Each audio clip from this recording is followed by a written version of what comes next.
Hello YouTube and welcome to a new Let's Play for Dwarf Fortress. Here at the Fugitive Theater, my name is Tanis Fugit and I'm pretty excited to do this. Now, I played this game a few times on stream. This is not my first time playing this new version of the game. I actually played Dwarf Fortress back in the day before it was ever out on Steam with this awesome graphical UI that exists now and all this stuff. I enjoyed this game a lot for a number of years.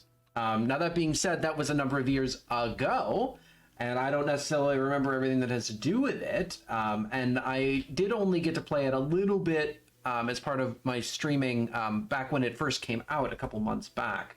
But I'm really excited to come back to it now and rehash something that I had started doing on stream, but that I got a little bit distracted from, unfortunately, and I was never able to really realize my goal during the on-stream game, and that is that I am really interested in making a bards tavern. I have this idea in my head that we are going to be our initial team setting out is going to be primarily made up of some weird bard type characters who have lots of skills in music performance and stuff like that and aren't really good at anything else.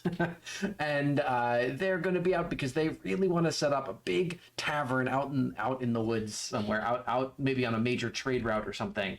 And that's sort of the idea that we're looking for. So in order to figure out what we want to do, then we want to figure out so this is the new world. This is a brand new world that I just created. It's a lot of this regular standard settings, 100 years, regular amount of history. The things I changed were I increased the total number of civilizations, and I increased the total number of possible sites to allow for more sort of multiculturalism, I think, in a sense, where there's a good reason for our bards to go out into the world, set up a big tavern, and try and get famous that way. That's the sort of fantasy we're working with here. The other thing I did was I reduced ore density from everywhere to frequent. I just knocked it down to the second to highest one, because I find that at the highest level it's a little bit too much. You have sort of everything at your fingertips right from the very beginning, and it just feels like a little bit too much for me. So the couple of things that we're going to do here is, first things first, I'm going to find an embark location, and I'm going to say no aquifers, heavy or light, because I've played around with aquifers and they are nice and there are cool things you can do with them, but the amount of extra work that it takes to just get set up in a place with an aquifer is just too much for me. And I want to ideally be in a place that does have a river, just because I think rivers are cool. If we don't find anything with no aquifers and a river, then we can re-roll that, but that's it. Other than that, what materials we have access to, we'll just deal with it. What other things that we have access to, we'll deal with it. But, no aquifers and a river. So we're going to start looking for that location. And while that dials up, I'm going to talk a little bit about what we're going to try and do here. We're going to be looking for an embark location that is obviously near a dwarven settlement, but also near borders to, say, human settlements, possibly even elven settlements, stuff like that. So as that we can, pretend like we're engaging in this high level of trade, right? Or basically on a trade route, and engaging in this high level sort of multiculturalism. What we're going to do upon setup is I'm going to look through our available items, and I'm going to try and figure out which instruments are in our bardic civilization, because you can't always tell that. It's really difficult to tell right from the beginning. The only way you can really tell is by going through the available embark items and seeing what instrument pieces you're allowed to embark with. And then looking at the names of it, looking at the embark pieces that exist, and sort of making yourself a list of this is an instrument. It's got a randomized name, and it contains these few components. And because it has those few components, I can tell what kind of instrument it is, right? If it has strings and a body, it's probably a stringed instrument, right? But if it has like a keyboard and like a resonance chamber, it's probably a keyboard instrument, right? If it has, you know, pipes and a wind bag, it's probably some kind of wind instrument, like a bagpipe, right? And so you can sort of look through and try and figure that out, and that will help me determine what skills my bard should have upon embark. Of the 7 dwarves that you get to start out with, I think 4 of my dwarves, maybe even 5 of my dwarves should be bards. And the other ones are going to have a smattering of basic skills that we're going to need to survive out here. So, taking a quick look here, I'm seeing that we've got a couple of possible... This is not a good... This is like a war zone over here. So I don't know about that.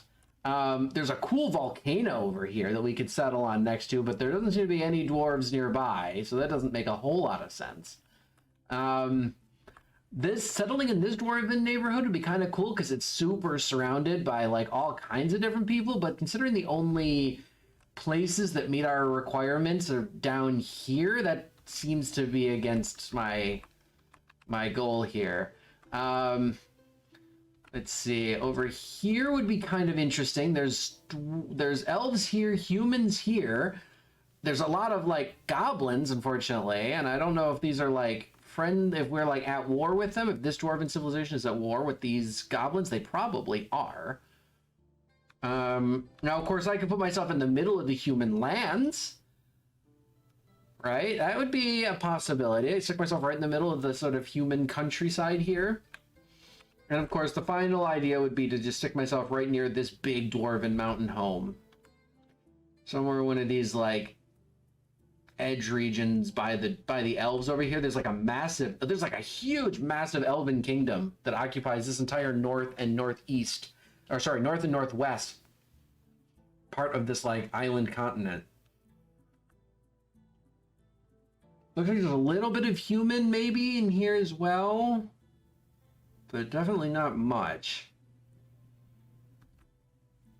Is this nation at war with these elves is the first question now, because that would be what's going to change my decision making here. I do kind of like this idea. Also, I could like put myself down in the tundra down here if I wanted to, like, because this would put me like, you know, between this dwarven civilization and this human civilization, although it doesn't make sense for it to be a trade route, because the trade route in that area would probably flow over this nicer area. But I think this might be it where I'm gonna like try and, well, let me click. Oh, hold on, that's not what I meant to do. I guess we're running this a second time. Whoops. I really think I could put myself over here and just stick myself in the human lands. I'm gonna let it like scan over this area again, and then we're gonna like stop, because we're probably not looking at embarking over here, although we might. Let's let it scan this area, I guess. Okay, so let's stop. Okay. We could put ourselves somewhere around here. Seems unlikely to be good. In here would be really fun, like completely surrounded by the humans. So let's check civilization of origin. So this is the one it's selected for us by default. I don't think we're going to do any of that. I'm looking for these guys. Okay, so these guys are called the Ripe Tor.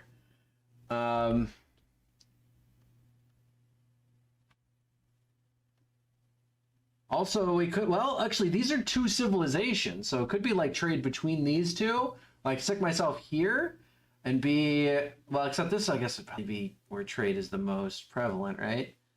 Some humans down here. I do think this is probably our best bet. Setting up on a trade route between elves and the dwarves. That civilization doesn't have anything for us. This, I mean, unless they're like actively trading with these goblins, it seems unlikely. That doesn't really have anything of note for us. That doesn't really have anything of note for us. Same deal. So these guys are with the volcano of squashing. They're like, these are 2 different civilizations that are sort of packed tight with each other here. This is a very small civilization. that I could conceivably put myself like here. They're very small, but that could be interesting. This is the second group, and yeah, if I did that and I stuck myself here, perhaps, I guess that would make some level of sense. I do kind of like that idea. And then these guys are out here, which would, yeah, this would be the group that I would go in. I think I'm going to try the Salves of Granite. This seems good. So I'm going to go ahead and choose that as my origin civilization.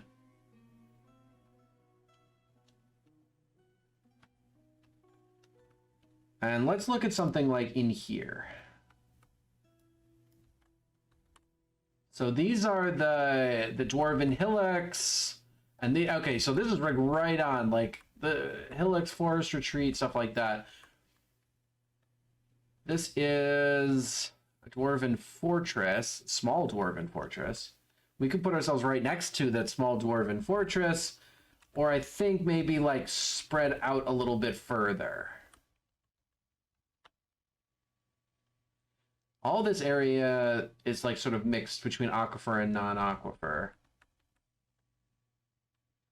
And these are all elven forests. So yeah, if I like stick myself...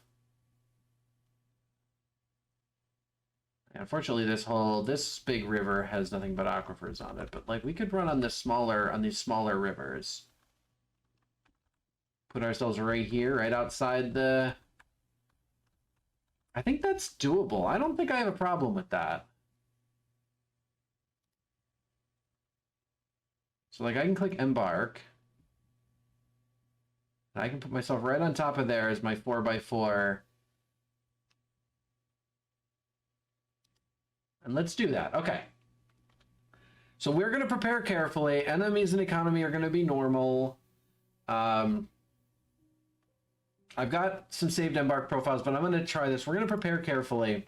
And here's what I'm going to do. I'm going to spend some time here. I'm going to pause the recording. I'm going to go through, make some decisions on what I want my citizens and items to be and stuff like that. And then I'll be right back with you guys. All right? All right. Give me a few minutes and I'll be back.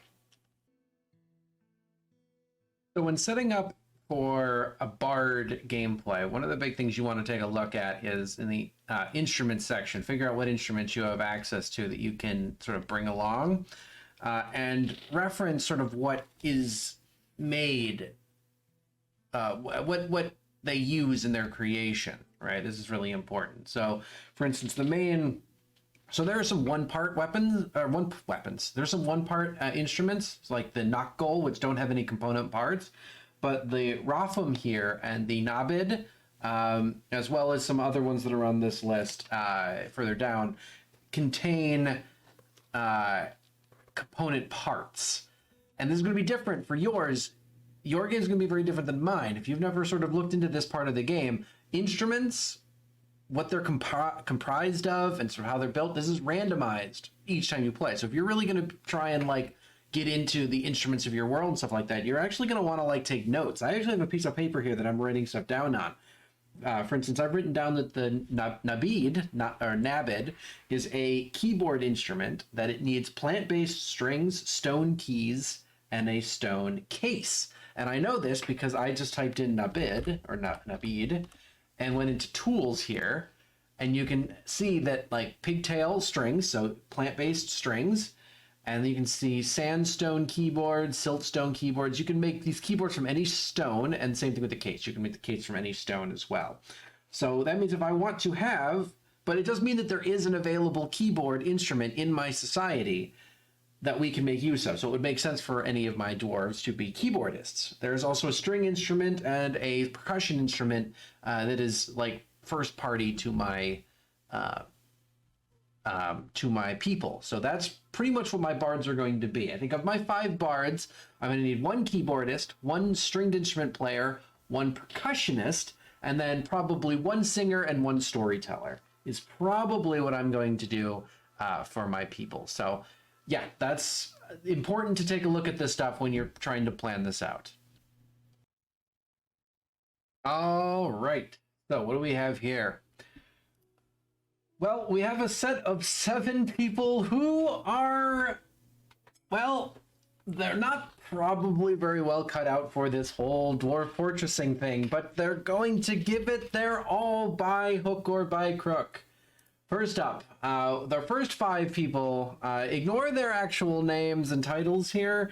These just happen to be some things they happen to be good at.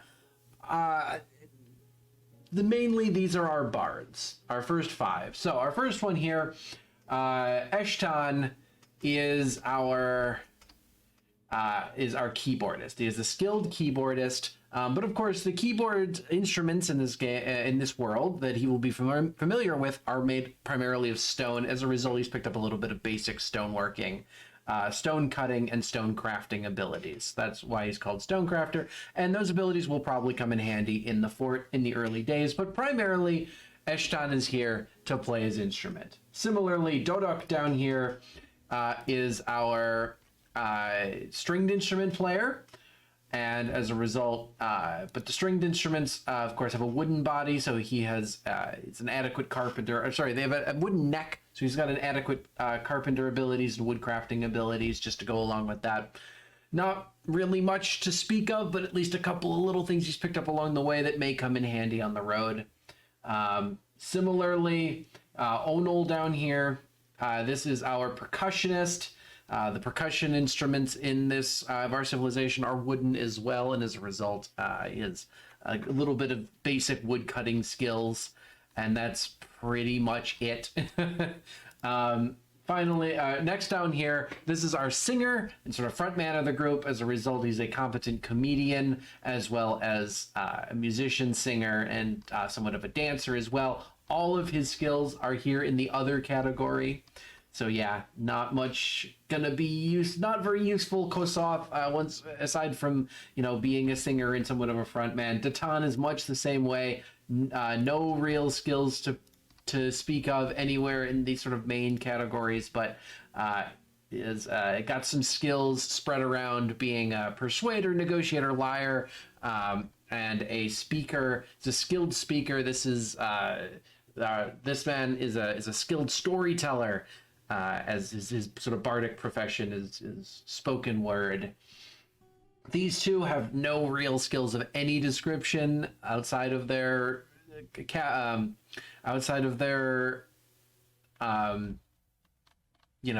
performative skills. So yeah, they're going to be very interesting. Finally, we have the 2 people that these 5 managed to pool their savings together to hire for this expedition.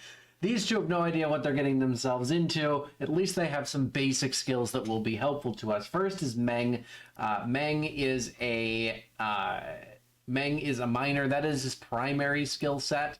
But he's also a furnace operator, metal crafter, and stone crafter. Basically, he's going to be the one to mine out the ore and the stone, and then to make good use out of it. Eshton will help to some degree with that, but it's going to be Meng's job primarily, at least at first. Tirist is our last one here, the second person that was hired on, and primarily Tirist's ability is going to be to put food on the table. They are a fisher dwarf, a butcher, a brewer, so they're going to be working with our food. They're also a competent cook, so they're going to be the one that's sort of working with our food, catching us our food in the river that's on the site, as well as cooking up food for us. So that is the group we're starting out with. Looking at the items that we've decided to come up with, I haven't picked anything too special. Really, the main thing is that I spent a whole 150 points on the base on instruments which are coming with us, so that all 3 of our instrument players have their instrument with them. On top of that, I mostly just I grabbed a bunch more meat, I grabbed a few more drinks, I grabbed some fish, a couple of basic tools, some basic cloth in case we ever get to that point, just one item of leather just in case we want to make use of it. I grabbed a crossbow and some bolts so that we don't have to make a crossbow right away. And maybe we might be able to get some hunting done at some point, who knows. At the very least, we won't be entirely defenseless right from day one. I believe I grabbed some leather armor and some leather vests as well, just to add some stuff. I grabbed a bunch more seeds so that we can plant stuff. You know, while our characters start out with almost no ability, they will learn very quickly that, you know, they can't just sit around playing their instruments all day, that, you know, all 7 of them are going to die if they don't. So as much as they start out as useless, helpless bards out there in the middle with no skills whatsoever in the middle of nowhere, they will very quickly learn that they will have to take their own way. So even though we don't have any designated farmers right away, somebody's going to learn how to farm. Yeah, somebody's going to learn how to cut down trees, so on and so forth. So these basic skills will be handled, right? I chose not to take any extra animals with us. I don't really play around with the animals too much in this game anyway. So anyway, we're going to start. By the way, our fortress is going to be called Shasadamas Gostang. Music depths the awe-inspiring. Thought that was appropriate. We're going to embark. So here we go. This is the first time I'm playing this game for in quite a while, so I'm gonna have to try and remember all the controls and everything like that. And really, we're just gonna basically get started here before we put a cut in this video. So we have arrived for a journey from the mountain homes into the forbidding wilderness beyond. Your harsh trek has finally ended. Your party of 7 is to make an outpost for the glory of all of Sibrek Lolak. That's our society. Almost no supplies left, but with stout labor comes sustenance, whether by bolt, plow, or hook. Provide for your dwarves. You are expecting a supply caravan just before winter entombs you, but it is spring now. Enough time to delve, secure lodgings, ere the dingoes get hungry. New chapter of Dwarven history begins here at this place. Music depths the awe-inspiring. Strike the earth! Indeed, we must strike the earth. So, as with all things, our first step is... again, reminding myself how these controls work. Scroll wheel takes you up and down Z levels. Does not actually slide inwards. So, what is the first thing we want to do here? I would say for me, the first thing I want to do is get underground as soon as possible. However, the next thing I want to do is figure out where the river, which is supposed to be on this site, is. So it's over here. This is a bit awkward, I have to admit. It's a tiny little brook. It's hardly a river, but it is probably worth... Well, it's kind of frozen right now. Yeah, it looks like everything's a bit frozen right now because it's just the very beginning of spring. Is this actually going to have water in it? I don't even know. Well, I think the step 1 is going to be to set up over near here just in case. I know that so the unfortunate thing is that our wagon is way over here. But I think that'll have to be okay while we set up down here. So we're going to go by the brook, but not right on the brook. We're going to go down to somewhere like over here, and we're going to go down into the earth for the first time. So we're going to dig. We're going to, let's see, stairwell, I believe is how this worked. And then we sort of designate a 2x2 area, go down a couple of Z levels, and hit. And now we should have somebody who should come over here and do that. Now, the next thing we want to do is, I can't designate a fine fish area, which would normally be one of the first things that I do. Instead, we're going to designate a wood chopping area, which is under tree chopping. We're going to just cut the most immediate handful of trees. All right, and now we'll go forward in time. So people will designate that. And there isn't really, other than that, too much that I want to do right away, I don't think. So we're going to chop down these trees, and we're going to go down into the world. And here's what we're going to find. So right away, found peat. So we apparently struck yellow jasper somewhere along the way. I don't see it. We might have already gone over it. Oh, it's down here. Okay. Yeah, so we have a little bit of yellow jasper right away. So if we go in here, I can actually designate this area to be mined out. And yeah, oh yeah, we got a fair amount of it actually to start off with. Oh, and we're on tetrahedrite. Tetrahedrite is huge. Okay, so here's what we're going to do. I've struck tetrahedrite. We're going to go into the advanced mining. We're going to set auto, and I'm going to just select this, and that will, what it'll do is with that auto setting, our miner will come, they'll mine out these designated blocks, and if behind it they find more of the same vein, they will automatically designate that to be done. So let's just sort of watch as this happens. Boom, these ones immediately got designated because they were part of the same vein. Hallelujah. And we're on gypsum. I don't actually know off the top of my head why gypsum is particularly important enough to flag, but I am glad it's there. Is gypsum... is that a stone? Is that a useful stone? Actually, I can find out, right? Because if I go to... how do I do this? It's been a while, so give me a minute. Oh, right. Yeah, you want to talk to me at work orders. It's fine. I don't... Stone use? Gypsum. Gypsum makes plaster. I've never done that before, so I don't really know what to do with that. But I guess gypsum... Okay, so we've got gypsum here. Okay, so we're going to start by mining this area out here, and this will probably be our starting area. This is going to be... Okay, so yeah, with the thaw has come, and the brook is fully flowing, and it's multiple layers deep. Okay, so this is fine. So we can go ahead and set a zone. I want to set a fishing zone right like here. Boom. Except you should be able to fish in there. That will also be our water zone. Is that still a thing that you have to set? Or water source? Yes, it'll be our water source as well. There we go. So our fisher dwarf should head over there to do some fishing. Because their dwarf is going to do some fishing, one of the things I want to do right away is to set, let's see, workshop, farming. Yeah, I want to set a fishery because they won't eat raw fish. So you need to set up a fishery.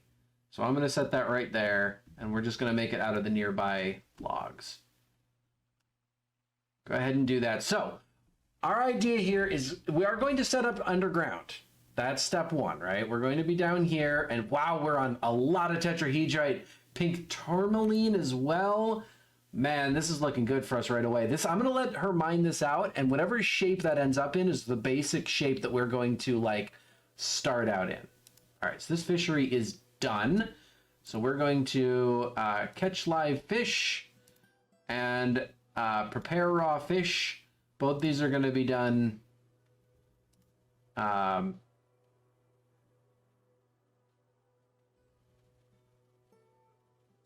not actually sure if the catch live fish needs to be set as a job. I'm not sure that it does, but I will designate it anyway.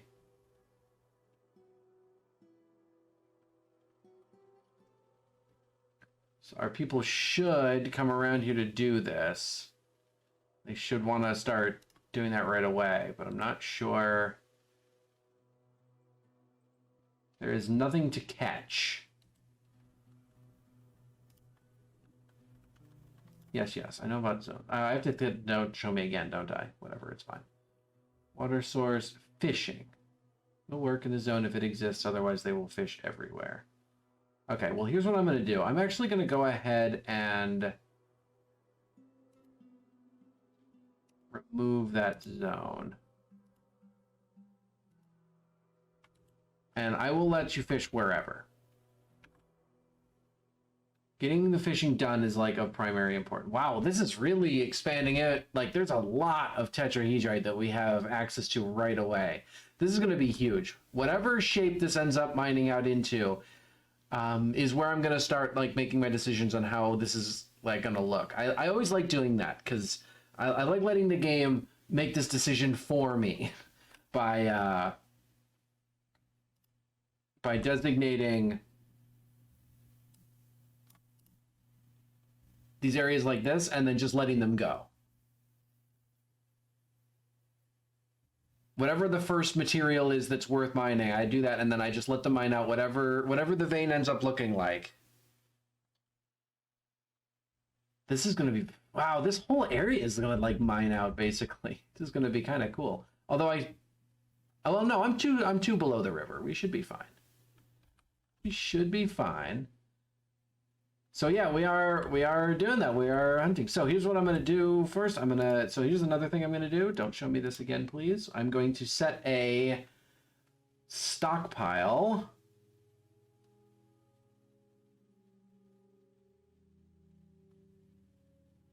That's not here, is it? No, stockpile. Add a stockpile. And we're just gonna paint out a big old area like right here. This is just gonna be our like everything stockpile. Just all. Just start moving everything. Everyone should be able to do that.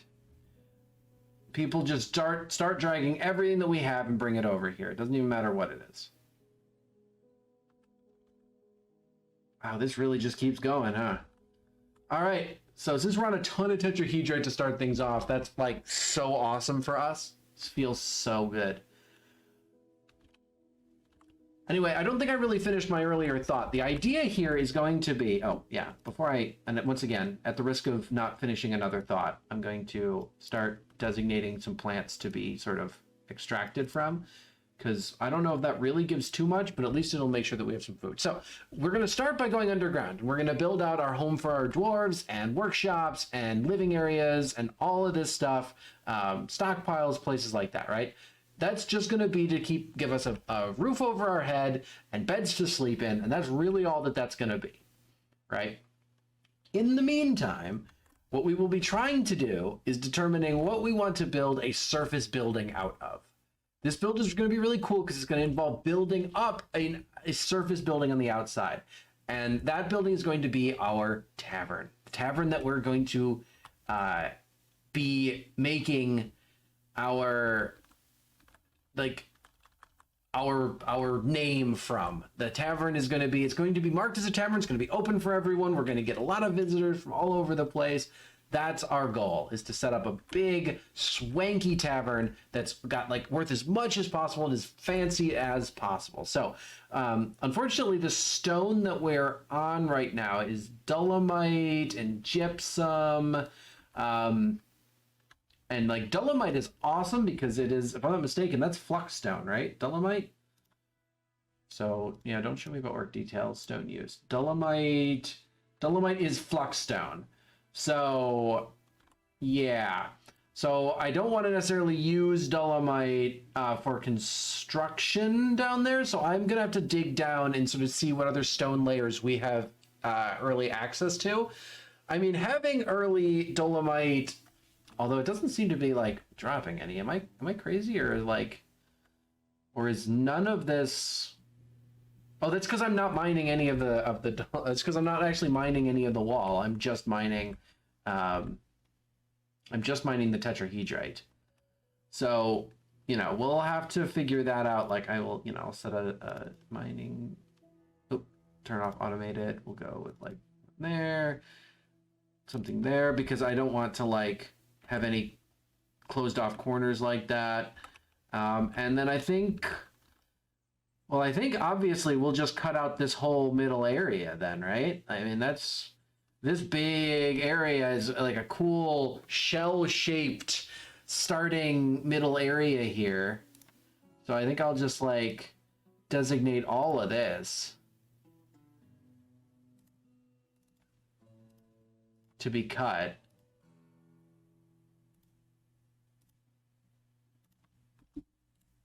Yeah. I think that's going to be the goal.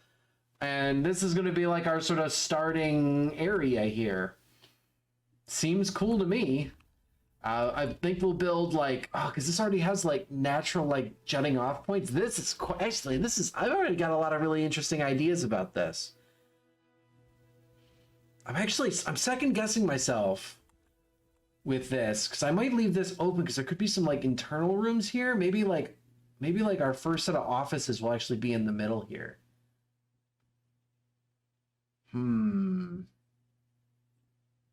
I've got some. You know what? I'm gonna cancel that designation. How do I do that? How do I cancel designation? How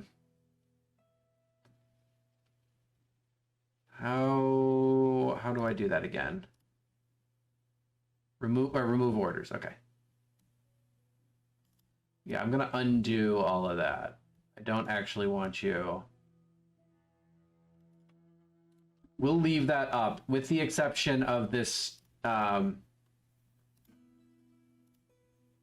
with the exception of the gems that are there. And we'll see if the gems end up cutting this like whole thing wide open, then we'll just cut it up anyway. But like, anyway, so, because my idea now is like, that's actually kind of a cool, like, there's even like a frontage here, like a two wide frontage that goes in. So like, if as long as this doesn't cut out too much, yeah, you go in, maybe do like one office on this side, or maybe like our leader can have like an office on one side and a bedroom on the other. And like, this is where our leader lives, maybe even permanently. Seems good. It could also be like a guild hall or some sort of meeting hall of some kind. Yeah, I don't know. There's a lot of possibilities, and it's all pretty good. This area is going to be bedrooms. Shoot a bedroom off this way. Shoot a bedroom off this way. Or it could also be like, maybe these are like, or maybe you should just start shooting like hallways off of this instead. I don't know. I've got a couple of ideas already. This sounds really cool already. And yeah, we're moving as much stuff over here as we can. I want to disassemble this wagon as soon as it's been picked clean, but that's going to take a little while, unfortunately. So, and our miner is like probably sleeping after clearing out as much of this as she did. So this is going to take a little bit to get to. So, but I think this is a good start. So that's the idea. This is where we're setting up. We're setting up by this little bubbling brook. We're going to build probably over here or up here somewhere, maybe by this little inlet or this little lake here. It's a stagnant pool, so maybe not near that. Maybe over here, just sort of by the shore of this sort of bubbling brook. Maybe we'll, this is where we're gonna build our world famous tavern, and our group of bards, our useless bards who convinced these couple of actual adventurers to come on a journey with them, will actually be able to start making a name for themselves eventually. So we've picked a lot of these plants clean now. We've got some resources. Hopefully we chopped down some trees. We're going to be able to get started here. No problem. So thank you guys very much. I'm going to put a cut here in this episode. This is going to be episode 1 of what Let's Play I'm really excited for. I've wanted to get back into Dwarf Fortress for a while now. So my name is Tannis Fugit. This has been the Fugitive Theater. If you like what I'm doing, like the video, share it around, subscribe to the channel, all those things that I really don't like saying, but they do really help the channel. So thanks, guys. And I'll see you guys around. Bye-bye.